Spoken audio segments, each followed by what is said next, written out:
Welcome to this online service of the Unitarian Universalist Church of the South Hills, also known as Sunnyhill. Our mission is to create a more just and compassionate community within and beyond our walls.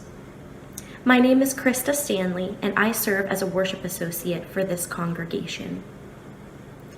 While we cannot be together in body today, we are grateful to be together in spirit as we gather in this virtual space. It's not the same as being with each other physically, but it's what we have for now, and we hope that you will find this time comforting and sustaining. Our opening words, titled Communion with Earth and Sky, were written by Stephen Schick. Early spring awakens memories of a deeper cold, and hopes of a warmer wetness, sprouting seeds and budding branches. Gray trees on gray sky screen eyes from all that lies waiting, the color of a million flowers, the feathers of migrating songbirds, the blossoming smiles of friends.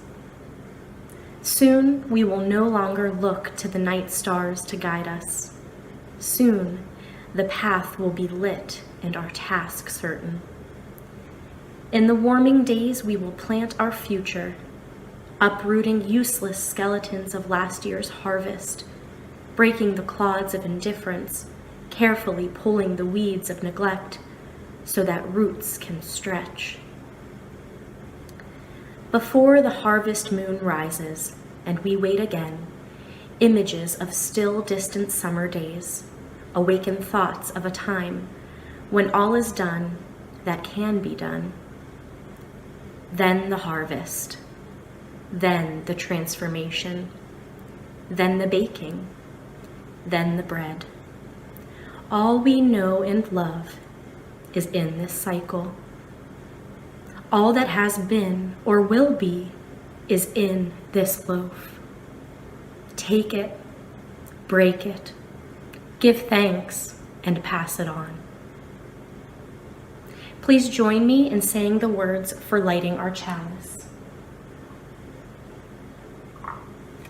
We light this chalice for the web of life which sustains us, for our Mother Earth, and for the mystery.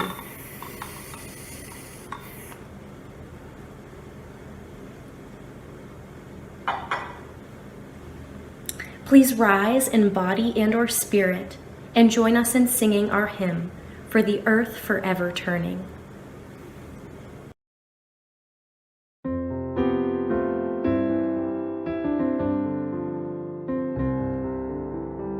For the earth forever turning, for the skies for every sea, for our lives, for all we cherish, sing we our joyful song of peace. For the mountains, hills, and pastures in their silent majesty, for the stars, for all the heavens, sing we our joyful song of peace.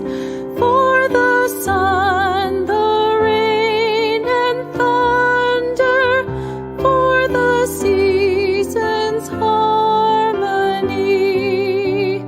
for our lives, for all creation, sing we our joyful praise to thee.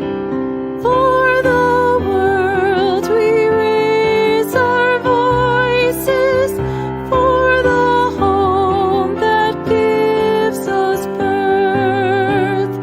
In our joy we sing, returning home to our blue-green hills of earth.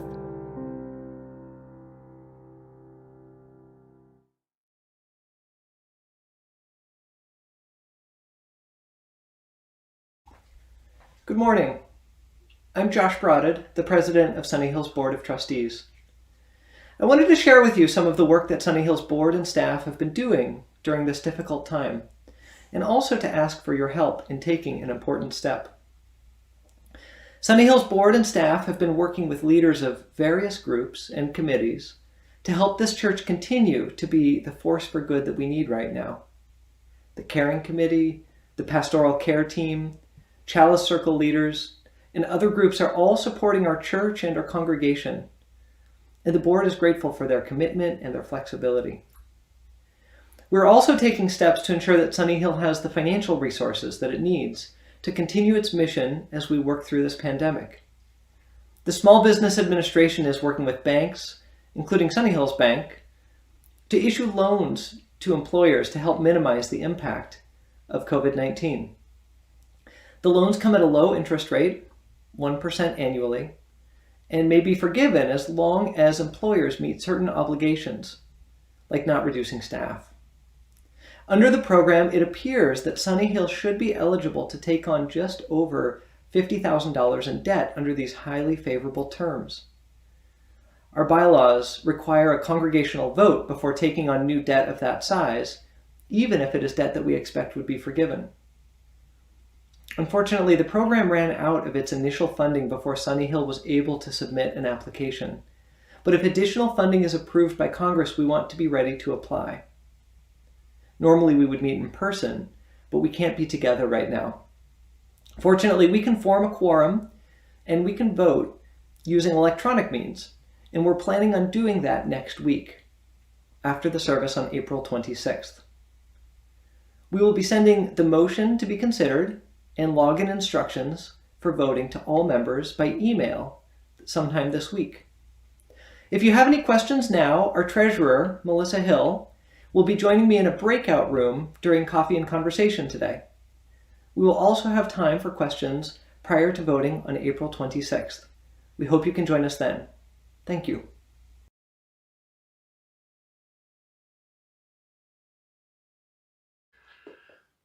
Once there was a farmer who had spent his entire life on his farm. He was very happy there, raising crops and taking care of the animals and tending to everything around him. But after a while, he got curious about the world beyond his farm, and he decided that he wanted to set out on an adventure to see what he could see in the world beyond the farm that he'd spent his whole life on. But before he left, he found a caretaker who would come and live on the farm and take care of things, keep the fields going, keep the animals fed, until such a time as he would come back. He found a very responsible person, and so as he set out on his journey, the farmer felt good about what he was doing. Well, the caretaker settled in on the farm and got into the routine, and a month passed, and then a year, 2 years, 10 years, at last 20 years had passed before the farmer came back and returned to his farm. Well, the farmer could tell as soon as he set foot on the property how well tended it was. The caretaker had done an excellent job. The fields were lush and green. He could hear the animals making contented sounds from the fields and from the stable.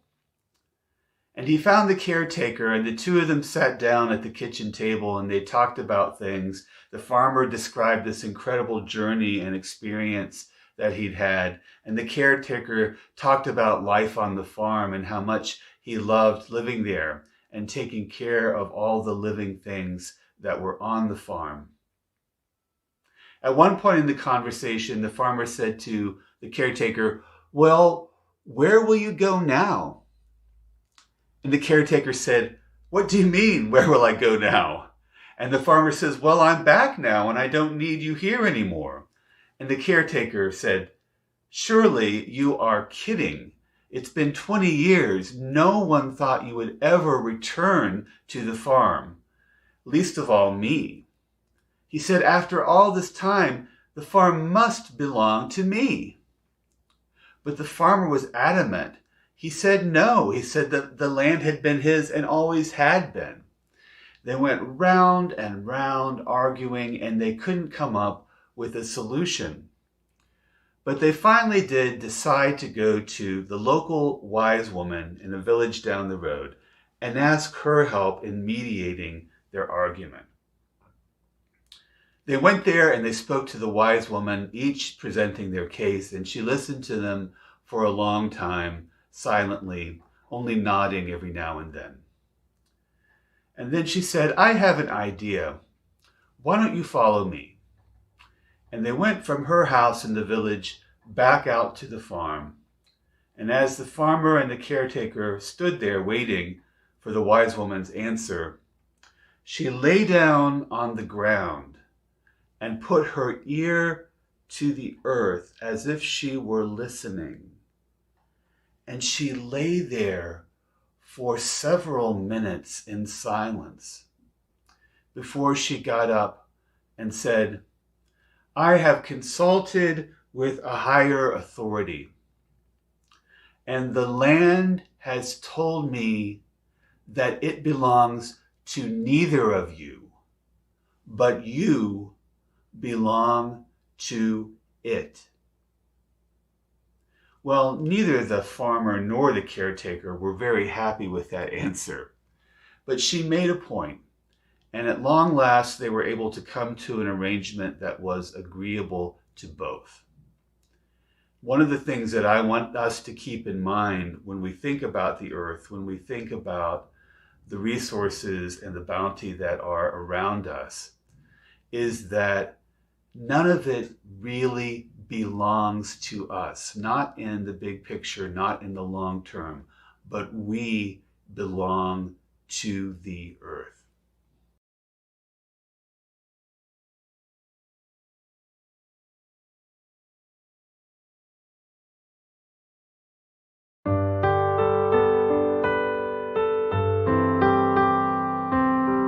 This pretty planet, this pretty planet, this pretty planet, this pretty planet, this pretty planet, spinning through space, your garden, your harbor, your holy place.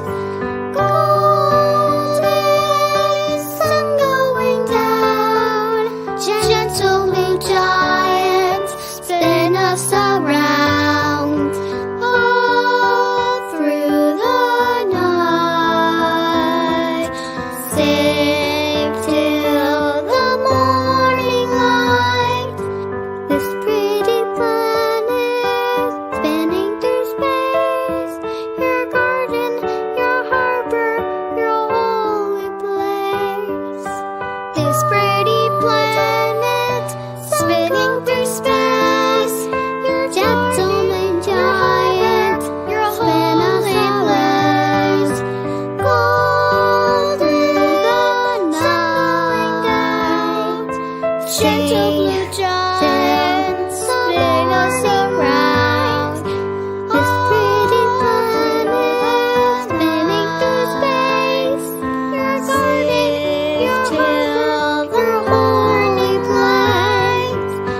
Each week at this time in the service, we share joys and sorrows submitted by members of the congregation, things that either we are celebrating or mourning, so that they do not need to be held alone. I have two to share with you today. After each one that I read, please respond by saying with me, "We hold you in our hearts." First, a joy from Sue Myers. Many of you know Sue's mother, Sally Beck, who's a longtime member of Sunnyhill.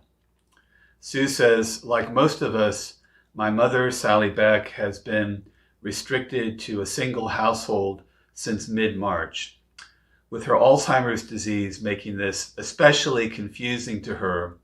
The love and support from her church community at Sunnyhill has brightened her days and given her hope. The online services, cards, and calls are all beacons for her as she searches for her bearings in a rapidly changing world, inside and out. The love of this community reaches, soothes, and uplifts her. My deepest, heartfelt thanks for this joy. To Sue and her mother Sally, we hold you in our hearts. Also, sorrow. Some of you may remember Rod Thompson, who served as an interim minister at Sunnyhill 10 or 12 years ago. Rod's wife, Mary, died this past Wednesday after 2 weeks of struggling with COVID-19. If anyone would like to send a card to Rod, who knows and remembers him, let me know and I can give you his mailing address. To Rod and his family, we hold you in our hearts. We also hold today all of these joys and sorrows, both those that I mentioned and those that are held too closely to be shared, in the loving heart of this community.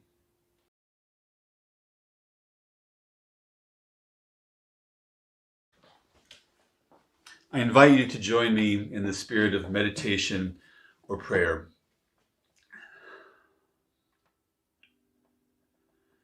As we take this moment to enter into stillness together, wherever we are, we sense how very difficult it is to be here in this moment, just as we are, just as the world is, just as everything is. All that is real and alive exists in this moment alone. All that is possible and beautiful is present only now. Each slender thing that slouches, each big thing that booms, can be felt and seen and heard and held only in the container of this fleeting moment that soon ends, but somehow never ceases.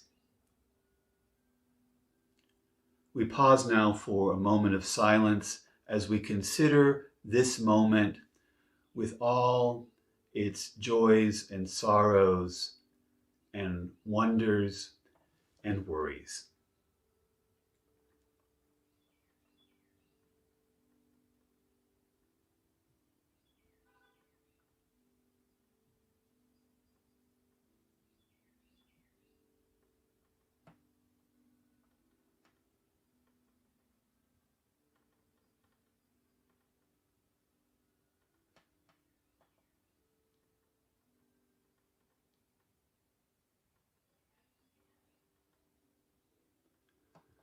Let us hold one another as this moment holds us, securely, tenderly, with great care and great affection.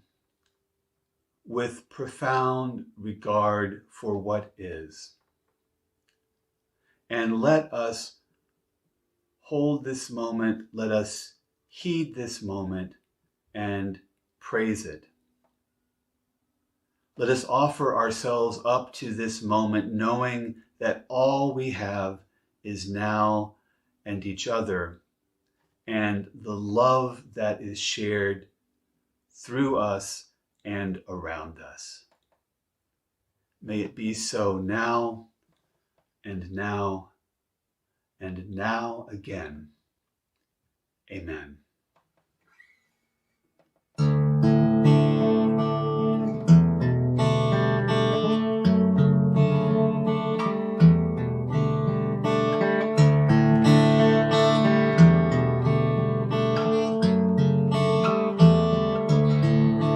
The lone wild bird in lofty flight is still with thee, nor leaves thy side, and I am thine. I rest in thee, Great Spirit, come and rest in me.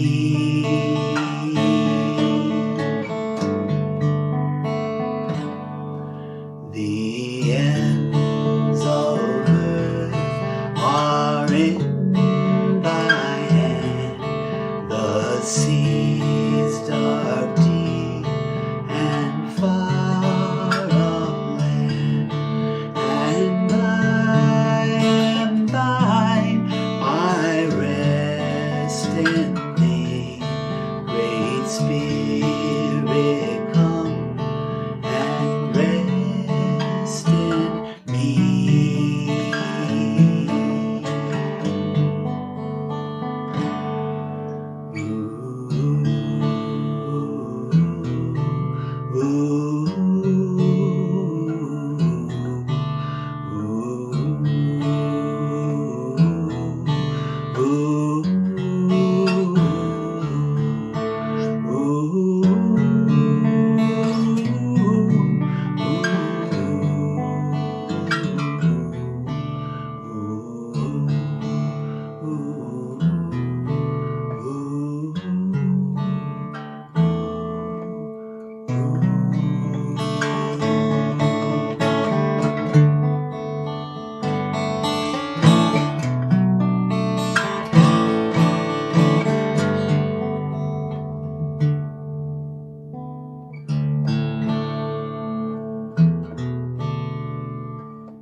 This coming Wednesday, April 22nd, will be Earth Day, and it marks the 50th anniversary of this annual event, which is celebrated around the world.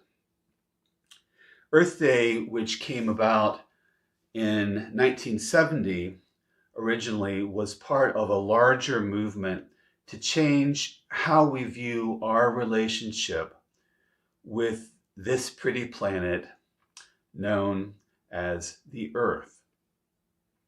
Senator Gaylord Nelson was one of the ones that began things, one of the originators of the idea of Earth Day. He came to Washington in 1963 with a decidedly pro-environment agenda and helped pass landmark legislation such as the Wilderness Act of 1964, which protected more than 9 million acres of land from being developed. Protection of the environment became an increasing priority for many other people as the 1960s progressed, especially after the Cuyahoga River famously caught fire in 1969 in Cleveland as a result of industrial pollution on a massive scale. Senator Nelson started to pursue the idea of what was called in those days an environmental teach-in, a nationwide event to raise awareness of environmental issues and to start to change basic attitudes about our relationship with the earth, about how humans conceptualize that basic relationship. Because many of the organizers of the very first Earth Day in 1970 were college students, the date of April 22nd was chosen as it conveniently fell between spring break and the beginning of final exams. It was estimated that some 20 million people participated in the first Earth Day, which greatly surpassed all expectations. Sunnyhill participated in that first Earth Day in 1970 by canceling their regular Sunday service and instead going for a walk and a picnic in South Park. And a photograph from that picnic was turned into a tapestry later on, which now hangs above our fireplace in the fellowship hall. While environmental disasters and concern over them were one of the precipitants of founding the very first Earth Day, the proclamation that was signed on that day suggests that there was more to it than that there was also a fundamental concern about the relationship between human beings and the earth and the ways in which that must change. The proclamation read in part as follows: whereas a new worldview is emerging through the eyes of our astronauts and cosmonauts, we now see our beautiful blue planet as a home for all people. And whereas planet Earth is facing a grave crisis which only the people of Earth can resolve, be it therefore resolved that each signer of this proclamation will seek to do the following: peacefully end the scourge of war, provide an opportunity for the children of the disinherited poor to obtain their rightful inheritance in the earth, and redirect the energies of industry and society from progress through products to progress through harmony with the earth's natural systems for improving the quality of life. So 50 years later, 50 years after the first Earth Day, how are we doing? Are we better providing opportunities for the disinherited poor to obtain their rightful inheritance? Are we directing the energies of industry and society from progress through products to progress through harmony with the Earth's natural systems? While there was very clear progress for several decades in the form of environmental protection legislation and global environmental accords and increased awareness of the impact of human behaviors on the well-being of the planet, things really don't look so good right now. Denny Hayes, organizer of the first Earth Day in 1970, recently said, despite the amazing success of the first Earth Day and subsequent decades of environmental progress, we find ourselves facing an even more dire, almost existential set of global environmental challenges, from the loss of biodiversity to climate change to plastic pollution that call for action at all levels of government. Current Earth Day Network President Kathleen Rogers says, "Progress has slowed. Climate change impacts grow and our adversaries have become better financed. We find ourselves today in a world facing global threats that demand a unified global response." Evidence of the current crisis is all around us, although the actual human consequences of the crisis are more likely to be felt and experienced by those who are marginalized and oppressed, the people who always bear the brunt of our societal ills, whatever they may be. The current pandemic that we're experiencing is one example of how unsustainable human behaviors have led to a nightmarish scenario in which tens of thousands or even hundreds of thousands of people are dying. The immediate cause of the spread of the virus to human beings is something that's called zoonotic spillover, meaning the transfer of a disease from a wild species to humans. And it's almost always the result of human behavior, according to Professor Andrew Cunningham from the Zoological Society of London. Cunningham says that diseases like coronavirus could be here to stay as humanity grows and spreads into places where it previously had no business. He also says that changing human behavior would be an easier fix than developing a vastly expensive vaccine for each and every new virus that emerges.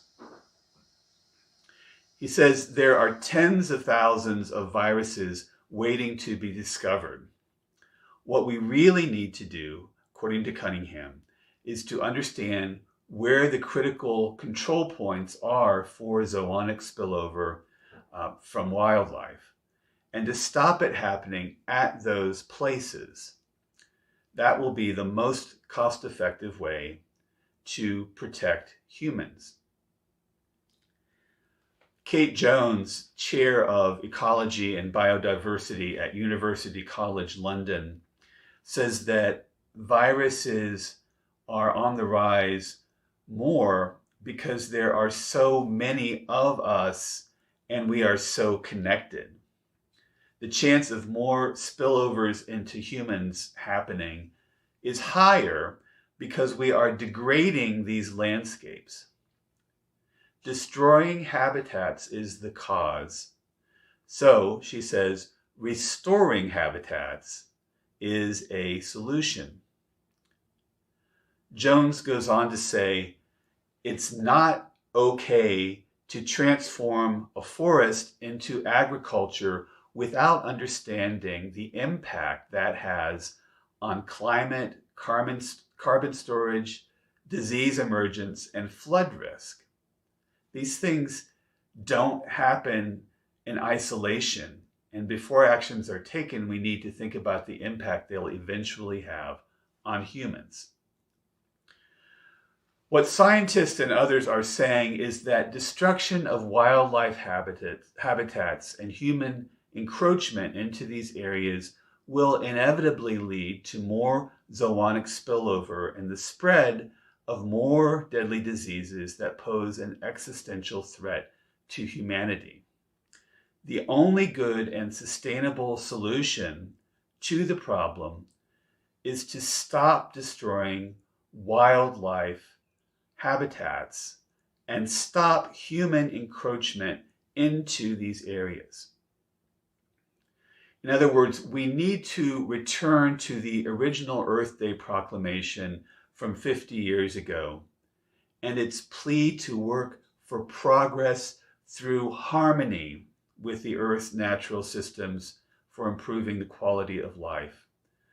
rather than progress through products, which has been our inclination. Nothing we produce will save us now, not even vaccines and other treatments, which, while they will save lives, will not prevent new viruses from emerging. Only a fundamental change in human behavior has any chance in the long term of saving the human species. For far too long, we have run roughshod over the natural world, seeming to believe that it is ours to do with as we please, with no long-term negative consequences to ourselves. But increasingly, we are seeing evidence to the contrary, evidence that suggests that our refusal to live in harmony with the Earth's natural systems is, in fact, killing us. For far too long, we have argued and waged war among ourselves as individuals, as nations, as multinational corporations over control over the Earth's natural resources. We act as if the Earth and its resources must belong to someone, must be owned by some person or country or corporation. But this view of the Earth must change if we are to have any hope of surviving. UU minister Lynn Gardner tells a story of a great tree that stood in the middle of a village. Its trunk was so large that it took 6 people holding hands to reach all the way around that tree. The roots were strong and wide, and its branches spread out over the village square, offering shelter from the rain or shade from the summer sun. Its fruit was juicy and sweet and plentiful. The people of the village loved the tree. Children played beneath it and climbed, clambering onto its lower branches. Young people knew that if you whispered your dreams to the tree, they were more likely to come true. People who proclaimed their love or friendship for one another beneath its branches found their relationships to be nourishing, and elders discovered that their sweetest dreams could be remembered and counted on when they were near that great tree that stood in the middle of the village.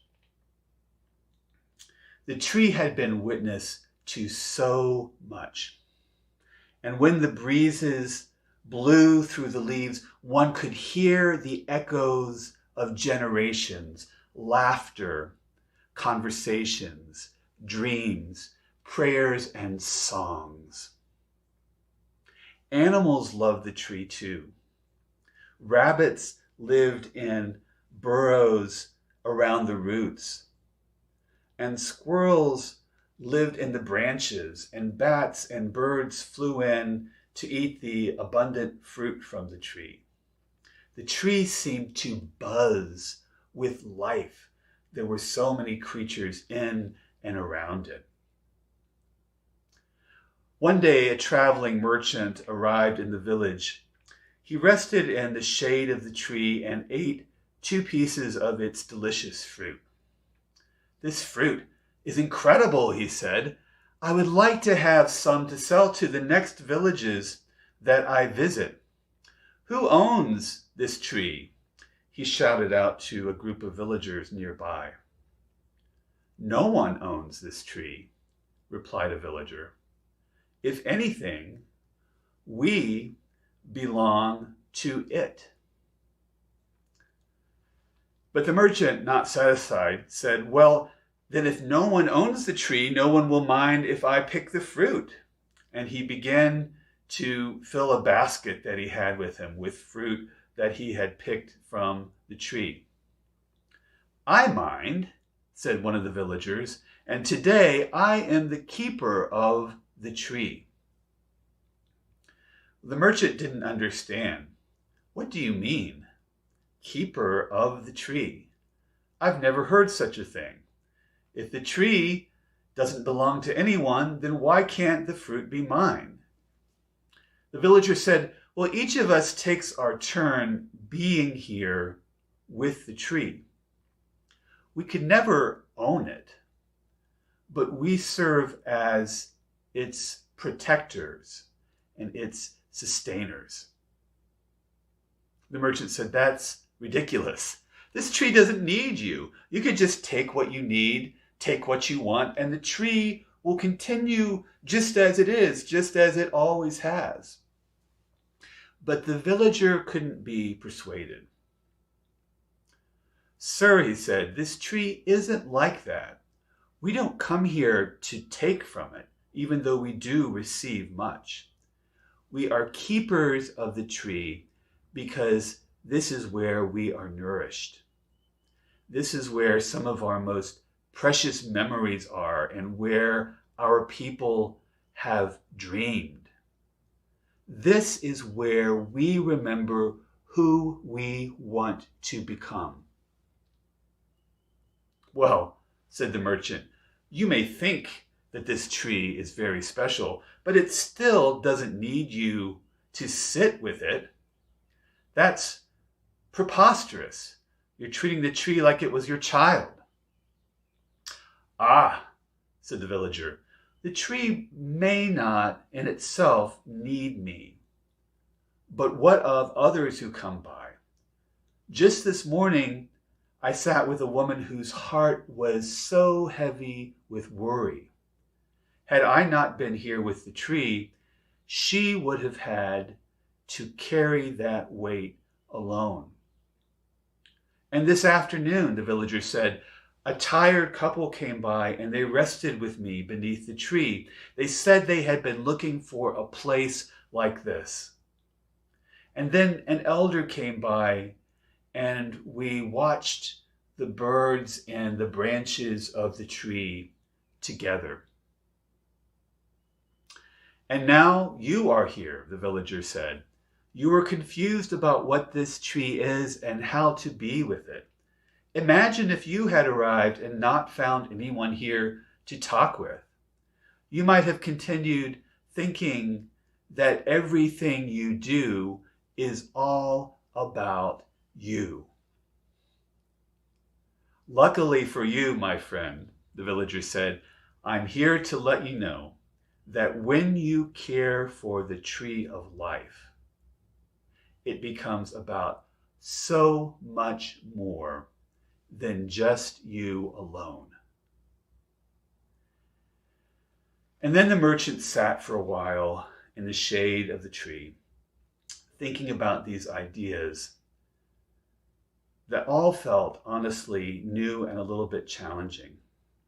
But as the sun went down, he picked up his bag and headed out of town, whistling a song that he hadn't thought of in years. And on his way, he shared a smile with each person he met, his heart feeling strangely light for the first time in a while. And the people in the village, they continued to sustain the tree of life and care for one another, to share their gifts as they had them with grace and gratitude.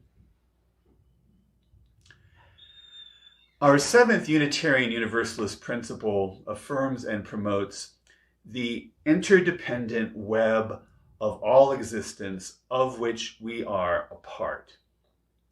It doesn't say that we stand apart from the rest of existence, but that we are part and parcel of the interdependent web that encompasses all, encompasses everything. We can no longer afford to think that we stand apart from the earth, or that the earth and its resources belong to us or to anyone. Such thinking has led us to our current crisis, and the perpetuation of such thinking will only serve to make things worse. As we celebrate the 50th anniversary of Earth Day this week, I hope and pray that we will remember that we are but one part of that interdependent web of all existence, that our actions or our failure to act will have an impact not only on other species, but on ourselves. And that if we are to survive, we must learn to live in harmony with the Earth's natural systems rather than exploiting and destroying them. For it is only in this way that we, as sustainers rather than destroyers, might start to fulfill the promise of the original Earth Day. May it be so. Amen. I now invite you to sing our hymn. Before that, I just want to mention a couple of things. One is that as part of this year's Earth Day activities, this Wednesday at 9 p.m., the UU Ministry for the Earth will host a free online screening of the film The Eagle and the Condor, which is an inspiring film that follows 4 indigenous environmental leaders on an amazing journey during which they learn from each other's stories and long legacies of resistance to colonialism and the extractive economy.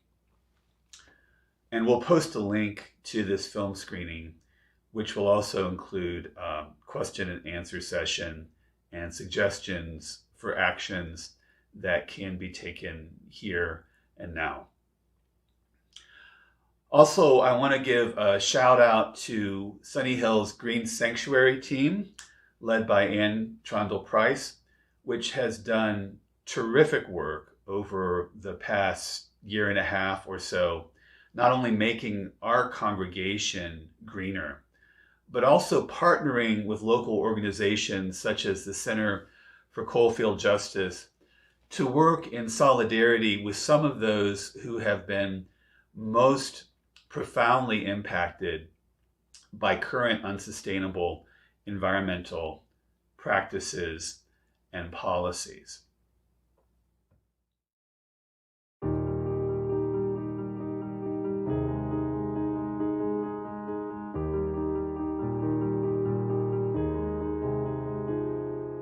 Though below me I feel no motion, standing on these mountains and plains, far away from the rolling ocean, still my dry land heart can say, I've been sailing all my life now, never harbor or port have I known,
the unfortunate side effects of the stay-at-home order that we've been living under has been an increase in domestic violence and other forms of abuse.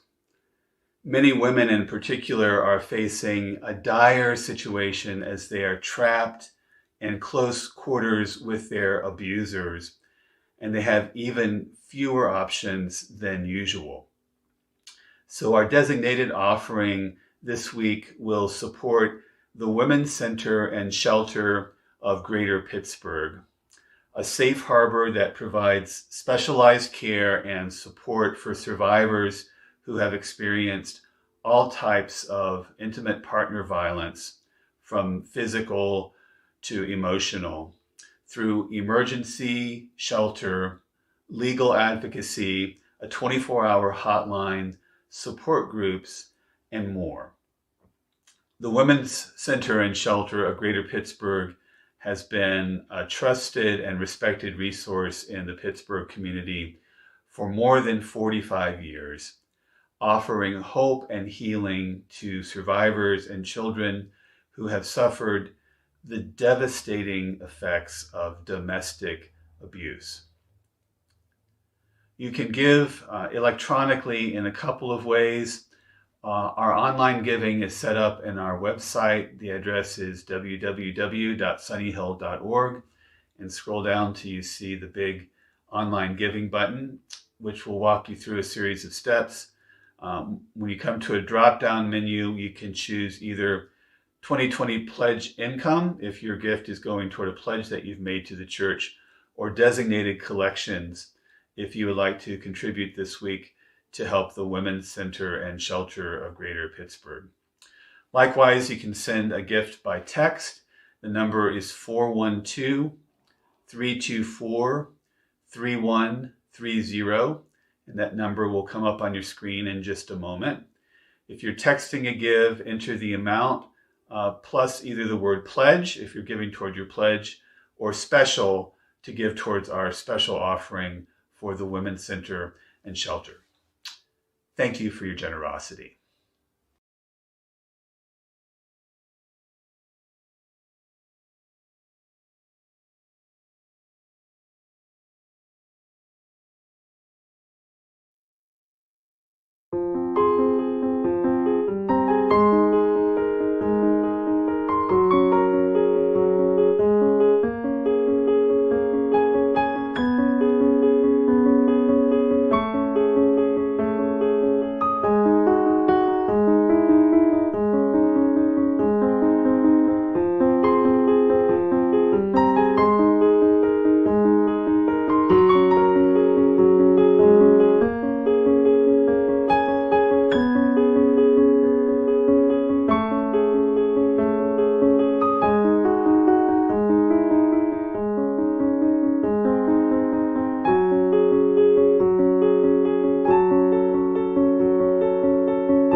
Please join me in saying the words for extinguishing our chalice.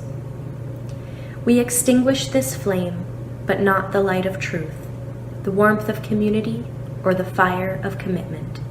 These we carry in our hearts until we are together again. I'd like to encourage you to go to our Zoom link for coffee and conversation immediately after the service in just a couple of minutes. Also, you can go to that same link if you have any questions to ask board members about the special congregational meeting that is going to be taking place next Sunday after the service. For now, we'll leave with these words by Susan Carlson called Blessed by Our Connections. We leave blessed by our connections to one another, to the Spirit of life. Walk lightly that you see the life that is beneath your feet. Spread your arms as if you had wings and could dance through the air. Feel the joy of the breath in your lungs and the fire in your heart. Live to love and be a blessing on this earth. Go in peace and stay in peace.